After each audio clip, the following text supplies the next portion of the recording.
stuff with $40 on top of it, folded into thirds. And this was hidden. It was on the ground, the carpet between the wall and the armoire we have, which has since been moved to a different location. So it was hidden. And a couple days later, I went into the room, and the bag was gone, and the $40 was pushed to the wall. Right. Now, I mean, there was no sign of forced entry. The alarm didn't go off, and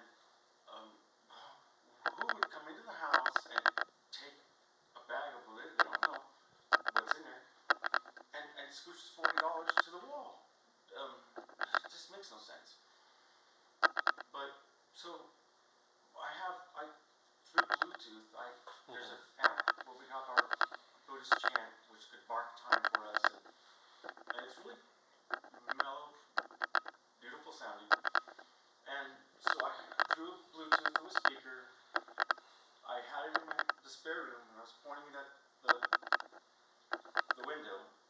And before that, because I ran out of the room after this happened, but before that, I had been trying to be sly about pictures and video, because I thought it was my neighbors. But by this time, I knew it wasn't that. So I was up in the window, photographing and taking videos, which sometimes came out all black, and my phone was malfunctioning a lot.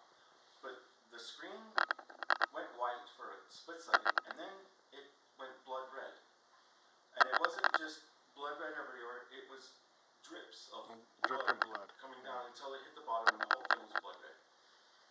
And I don't know why I didn't run out of the room at that time, other than I just refused to believe it. And so the speaker is pointing at the window, it's playing, and the chant stops, which it should keep going, but it stopped. And the most ungodly, demon-like screaming laugh came out of the speaker real loud. And so obviously it freaked me out. I ran out of the room and into here where my wife was, because I'm trying to prove I'm not crazy, because I'm experiencing this, but nobody else is. And my mom, well, I'll get into that in a minute. The blood was dripping down on what, though? I didn't catch that part. My phone screen. Your phone screen. Okay. Blood red dripping. Gotcha. Okay, gotcha. So the screen you were saying, like a Namyo Horin Gekyo, Namyo Horin is a speaker, suddenly stopped, and somebody laughed. It was a screaming laugh that was non-human. It was demon more laugh. like a UFO, like an alien sound to me, like a okay.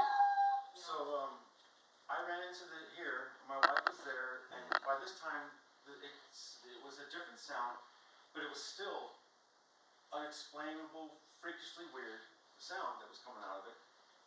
And so I turned it off eventually. She was yelling at me to turn it off. And I was filled with terror from what just happened, but at the same time happy that somebody else finally experienced something.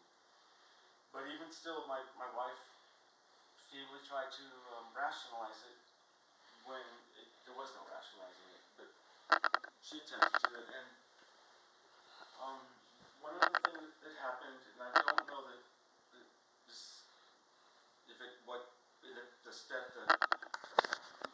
I don't know if it happened before or after these other things, but I was looking at the window, and it shifted to the right a couple of feet, and then a moment later it shifted to the left a couple of feet.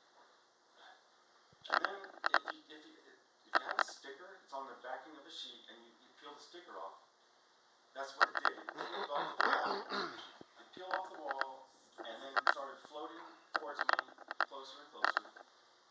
And those entities were in it, looking at me, and I looked back at the wall where the window should have been, and it was just a black hole. So they were like holding on to the window and floating it towards you? They were just in the window like always. Oh, sitting there okay, looking at me, okay. And then it just came off the wall. Oh, okay, just came off the wall. Towards me. Okay. And I ran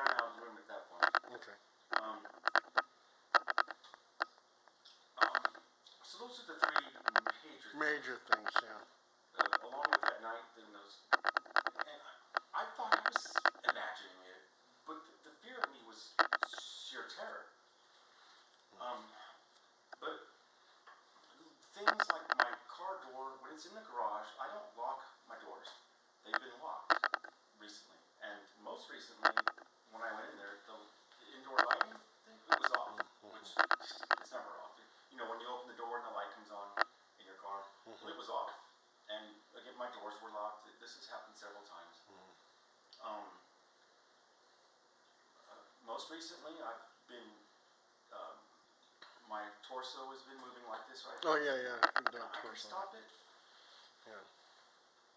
but I can still feel something trying to Move it. right. Yeah. And when I'm in the garage, opening that door and looking up at that thing, it's stronger and it's harder to stop to the point of where I had to grab onto the door jamb and I was leaning into it, which the best way to describe it is if on a newscast you're seeing a person trying to walk into gale force wind and they're having to lean forward. So when I stop it, not right now, but in the garage, I can feel like something pushing on me and pulling on me, and it's just really strange, the sensation, and You know, it's amazing though, because, you know, as she walked in here, when Wish walked in here, you picked up already on a cat. On a cat. And you said the cat was your deceased cat? I think so, yeah. 2 Yeah. years ago, he passed Yeah. away. So it seems like you may have the bad spirits, and then you have some good spirits. Maybe that cat is trying to be protective of you, or you, of those other entities, and that's why it's hanging around.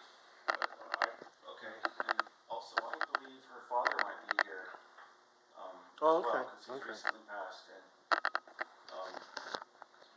but speaking about cats, I'm not sure why, but none of them have really freaked out, which I don't know if that means anything or not. I thought they were more sensitive to these things, but they haven't freaked out. Only one time, probably my dad passed Right. away. Just right, immediately, like the cat kind of freaking out, like a packing tail, like a run, like from that. Yeah, he slunk into the room, he was low to the ground, and had a look like we've never seen, and went under the bed. Okay.